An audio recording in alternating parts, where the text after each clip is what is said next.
Hello friends, എല്ലാവർക്കും വീണ്ടും ഒരു പുതിയ വീഡിയോയിലേക്ക് സ്വാഗതം. ഇന്ന് നമ്മൾ അരിപ്പൊടിയും ശർക്കരയൊക്കെ വെച്ചിട്ട് ഒരു കിട്ടിലും ടേസ്റ്റുള്ള ഒരു 4 മണി പലഹാരമാണ് ഉണ്ടാക്കാൻ പോകുന്നത്. പിടിക്കൊഴുക്കട്ട ഉണ്ടാക്കാനൊക്കെ വളരെ ഈസിയാണ്. വീഡിയോ ഇഷ്ടപ്പെടുകയാണെങ്കിൽ നിങ്ങൾ തീർച്ചയായിട്ടും ഒന്ന് ലൈക്ക് ചെയ്യണം. അതുപോലെ ഫ്രണ്ട്സിനും റിലേറ്റീവ്സിനൊക്കെ ഒന്ന് ഷെയർ ചെയ്ത് കൊടുക്കുകയും ചെയ്യണം. പിന്നെ ഞങ്ങളുടെ ഈ ചാനൽ ഇതുവരെ സബ്സ്ക്രൈബ് ചെയ്യാത്ത കൂട്ടുകാർ ആരെങ്കിലും ഉണ്ടെങ്കിൽ ഒന്ന് സബ്സ്ക്രൈബ് ചെയ്ത് സപ്പോർട്ട് ചെയ്യുകയും ചെയ്യണേ. പിന്നെ ആ ബെല്ലൈക്കൺ ഒന്ന് എനേബിൾ ചെയ്യാനും മറക്കരുതേ. എങ്കിൽ ശരി, ഇതെങ്ങനെയാണ് തയ്യാറാക്കുന്നത് നമുക്ക് നോക്കാം. ആദ്യം നമുക്ക് ഈ പലഹാരത്തിന് വേണ്ട കുറച്ച് സാധനങ്ങളൊക്കെ ഒന്ന് വറുത്തെടുക്കണം. അതിനുവേണ്ടി സ്റ്റൗ കത്തിച്ചൊരു പാൻ സ്റ്റൗവിലോട്ട് വെച്ച് കൊടുത്തു. ഇപ്പോൾ അത് നല്ലതായിട്ട് ചൂടായി. ഇതിലോട്ട് നമ്മൾ 2 സ്പൂൺ നെയ്യാണ് ഇട്ട് കൊടുക്കുന്നത്. ഈ നെയ്യ് നല്ലതായിട്ടൊന്ന് ചൂടായതിന് ശേഷം നമുക്ക് ഓരോ സാധനങ്ങളും ഇട്ട് കൊടുക്കാം. നെയ്യ് ഇപ്പം നല്ലതായിട്ട് ചൂടായി. ഇതിലോട്ട് നമുക്ക് 2 ടേബിൾ സ്പൂൺ തേങ്ങ ഇട്ട് വറക്കാം. തേങ്ങ ചെറുതായിട്ടൊന്ന് മുറിച്ചെടുത്തിട്ടുണ്ട്. അതിട്ട് കൊടുത്തിട്ട് കളർ ചെറുതായിട്ടൊന്ന് ചേഞ്ചായി വരുന്നവരെ ഇതൊന്ന് ഇളക്കി കൊടുക്കണം. ഇപ്പോൾ ഈ തേങ്ങയുടെ കളർ ഇതുപോലെ ചെറുതായിട്ടൊന്ന് ചേഞ്ചായി വന്നു. ഇനി നമുക്കിതിലോട്ട് 1 സ്പൂൺ കറുത്ത എള്ള് ഇട്ട് കൊടുത്തിട്ടൊന്ന് മൂപ്പിച്ചെടുക്കാം. കറുത്ത എള്ളിന് പകരം വെളുത്ത എള്ള് ചേർത്താലും മതി. എള്ളൊന്നും പൊട്ടിയതിന് ശേഷം നമുക്ക് ബാക്കി സാധനങ്ങളൊക്കെ ചേർക്കാം. വെള്ളമെല്ലാം പൊട്ടിയിട്ടുണ്ട്. ഇനി നമുക്കിതിലോട്ട് ഒരു 1/2 കപ്പ് ചിരകിയ തേങ്ങ ഇട്ട് കൊടുക്കാം. തേങ്ങ ഇട്ട് കൊടുത്ത് 2 മിനിറ്റ് നേരം ഒന്ന് ഇളക്കി കൊടുക്കണം. അപ്പോൾ തേങ്ങയും മൂത്തിട്ടുണ്ട്. ഇത്രയും മതി കേട്ടോ. ഇത്തിരി അങ്ങ് കളർ ചേഞ്ച് ആവേണ്ട ആവശ്യമില്ല. ഇത്രയും മതി. ഇനി നമുക്ക് സ്റ്റൗ ഓഫ് ചെയ്യാം. എന്നിട്ട് ഇതെല്ലാം ഉണ്ടല്ലോ ഒരു പാത്രത്തിലോട്ട് നമുക്ക് കോരി മാറ്റാം. പാനിലുള്ള സാധനങ്ങളെല്ലാം മാറ്റിയതിന് ശേഷം വീണ്ടും നമ്മൾ സ്റ്റൗവിലോട്ട് പാൻ വെച്ച് കൊടുത്തു. ഇപ്പോൾ സ്റ്റൗ ഓൺ ആക്കിയിട്ടില്ല കേട്ടോ. നമ്മളിതിലോട്ട് ഇട്ട് കൊടുക്കുന്നത് 1.5 കപ്പ് ശർക്കരയാണ്. ഇനി നമുക്കിതിലോട്ട് 2 കപ്പ് വെള്ളം കൂടി ഒഴിക്കാം. ഇനി നമുക്ക് സ്റ്റൗ ഒന്ന് ഓണാക്കി കൊടുക്കാം. എന്നിട്ട് ഈ ശർക്കര ഉണ്ടല്ലോ നല്ലതായിട്ടൊന്ന് തിളപ്പിച്ചെടുക്കണം. ഈ ശർക്കരയ്ക്കകത്തുള്ള അഴുക്കൊക്കെ പോകാൻ വേണ്ടി നമ്മളിതൊന്ന് തിളപ്പിച്ച് അരിച്ചെടുക്കാൻ പോവുകയാണ് കേട്ടോ. അപ്പോൾ നമ്മുടെ ഈ ശർക്കര ഉണ്ടല്ലോ നല്ലതായിട്ടൊന്ന് തിളക്കട്ടെ. ഇപ്പോൾ ഇത് നല്ലതായിട്ട് തിളയ്ക്കാൻ തുടങ്ങിയിട്ടുണ്ട്. ഇപ്പോൾ അതിൽ ആ ശർക്കരയെല്ലാം നല്ലതായിട്ടൊന്ന് അലിഞ്ഞിട്ടുണ്ട്. ഇത്രയും മതി. ഇനി നമുക്ക് സ്റ്റൗ ഓഫ് ചെയ്യാം. എന്നിട്ട് ഇതുണ്ടല്ലോ അരിച്ച് ഒരു പാത്രത്തിലോട്ട് നമുക്ക് മാറ്റാം.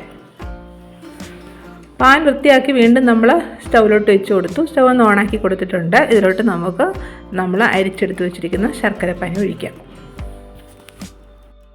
ഇനി ഇതിലോട്ട് നമുക്കൊരു 1/2 ടീസ്പൂൺ ഏലക്ക പൊടിച്ചതും കൂടെ ഇട്ട് കൊടുക്കാം.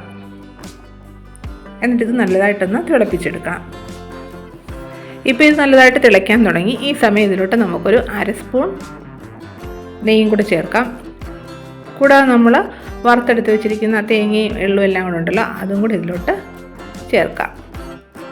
ചേർത്ത് കൊടുത്തിട്ട് നല്ലതായിട്ടൊന്ന് ഇളക്കണം. ഇനി ഇതിലോട്ട് 2 നുള്ള ഉപ്പൊടിയും കൂടെ ചേർത്തിട്ട് ഒന്നുകൂടി ഒന്ന് ഇളക്കിയതിന് ശേഷം ഇതിലോട്ട് നമ്മൾ ചേർക്കുന്നത് അരിപ്പൊടിയാണ്. നമ്മൾ ഈ ശർക്കരയും വെള്ളവും തേങ്ങയൊക്കെ അളന്ന അതേ കപ്പിൽ 1.5 കപ്പ് അരിപ്പൊടിയാണ് നമ്മൾ ഇതിലോട്ട് ഇട്ട് കൊടുക്കുന്നത്. ഇത് നമ്മൾ ഇടിയപ്പത്തിനും പത്തിരിക്കൊക്കെ എടുക്കുന്ന വറുത്ത അരിപ്പൊടി ഉണ്ടല്ലോ അതാണ് ചേർക്കുന്നത്.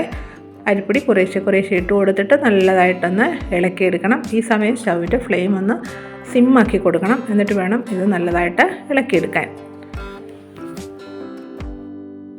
ഇതിലെ ആ വെള്ളമെല്ലാം വറ്റി നല്ലതായിട്ട് ഒന്ന് കുറുകി കട്ടിയാവുന്ന വരെ ഇതൊന്ന് ഇളക്കിയെടുക്കണം. ഇതാ നോക്കിക്കേ, നല്ലതായിട്ട് കട്ടിയായിട്ടുണ്ട്. ഇത്രയും മതി. ഇനി നമുക്ക് സ്റ്റൗ ഓഫ് ചെയ്യാം. എന്നിട്ട് ഇതൊന്ന് തണുക്കാൻ വേണ്ടി മാറ്റി വെക്കാം. ഇപ്പോൾ ഇത് കുറച്ച് തണുത്തിട്ടുണ്ട്. ഇപ്പോൾ ഇത് നമുക്ക് കൈകൊണ്ട് തൊടാവുന്ന ചൂടേ ഉള്ളൂ. ഇനി ഇത് നല്ലതായിട്ട് നമുക്കൊന്ന് കുഴച്ചെടുക്കാം. ഇപ്പോൾ ഇത് നല്ലതായിട്ടൊന്ന് കുഴച്ചെടുത്തു. ഇനി നമ്മുടെ കയ്യിലുണ്ടല്ലോ സ്വല്പം നെയ്യൊന്ന് തേച്ചതിന് ശേഷം ഇതിൽ നിന്ന് കുറേശ്ശെ എടുത്തിട്ട് ഒന്ന് ഉരുട്ടിയെടുക്കണം. നമ്മൾ ഈ ചപ്പാത്തിക്കൊക്കെ മാവ് എടുക്കുന്ന അത്രയും വലുപ്പത്തിലാണ് ഞാനിത് എടുത്തിരിക്കുന്നത്. നല്ലതായിട്ടൊന്ന് ഉരുട്ടിയതിന് ശേഷം ഉണ്ടല്ലോ ഇതേ രീതിയിൽ ഒന്ന് പ്രസ് ചെയ്യണേ. 3 വിരൽ ഇതുപോലൊന്ന് പതിയുന്ന രീതിയിൽ ഇതൊന്ന് പ്രസ് ചെയ്തെടുക്കണം. അപ്പോൾ നമുക്ക് ഇതേ ഷേപ്പിൽ കിട്ടും. ഇതേ രീതിയിൽ നമുക്ക് ബാക്കിയുള്ള മാവൊക്കെ ചെയ്തെടുക്കാം.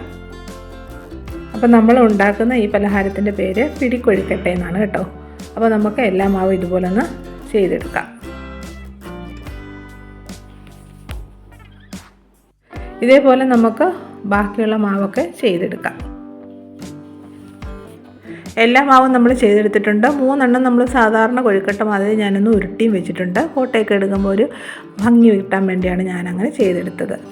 ഇനി നമുക്കിതൊന്ന് വേവിച്ചെടുക്കാം. അതിനുവേണ്ടി സ്റ്റവ് കത്തിച്ചൊരു ഇഡ്ഡലി പാത്രം വെച്ച് കൊടുത്ത് കുറച്ച് വെള്ളവും വെച്ച് ഒന്ന് തിളപ്പിച്ചെടുത്തിട്ടുണ്ട്. പിന്നെ ഒരു ഇഡ്ഡലി തട്ടും വെച്ച് കൊടുത്തിട്ടുണ്ട്. അതിലോട്ടൊരു വാഴയിലയും വെച്ച് കൊടുത്തു. ഇതിലോട്ട് നമ്മൾ തയ്യാറാക്കി വെച്ചത് വെച്ച് കൊടുത്തിട്ട് ഒന്ന് വേവിച്ചെടുക്കാം. നല്ലൊരു അടിപൊളി ടേസ്റ്റുള്ളൊരു പലഹാരമാണിത്. എല്ലാവരും ഒന്ന് ട്രൈ ചെയ്ത് നോക്കണം. ഉണ്ടാക്കാനാണെങ്കിൽ ഈസിയാണ്. അപ്പോൾ നമ്മളിതെല്ലാം വെച്ച് കൊടുത്തു. ഇനി നമുക്കിതൊന്ന് അടച്ച് വെച്ച് ഒരു 20 മിനിറ്റ് നേരം ഇതൊന്ന് വേവിച്ചെടുക്കാം. ഇപ്പോൾ ഒരു 20 മിനിറ്റ് കഴിഞ്ഞിട്ടുണ്ട്. ഇനി നമുക്കിത് തുറന്നു നോക്കാം. അപ്പോൾ നമ്മുടെ പിടിക്കൊഴുക്കട്ട ഇവിടെ റെഡി ആയിട്ടുണ്ട്. നല്ല സൂപ്പറായിട്ട് വന്നിട്ടുണ്ട്. നല്ല അടിപൊളി ടേസ്റ്റുള്ളൊരു പലഹാരമാണ്. എല്ലാവരും ഒന്ന് ട്രൈ ചെയ്ത് നോക്കണം. നിങ്ങൾക്കെല്ലാവർക്കും ഇത് ഇഷ്ടമാകും.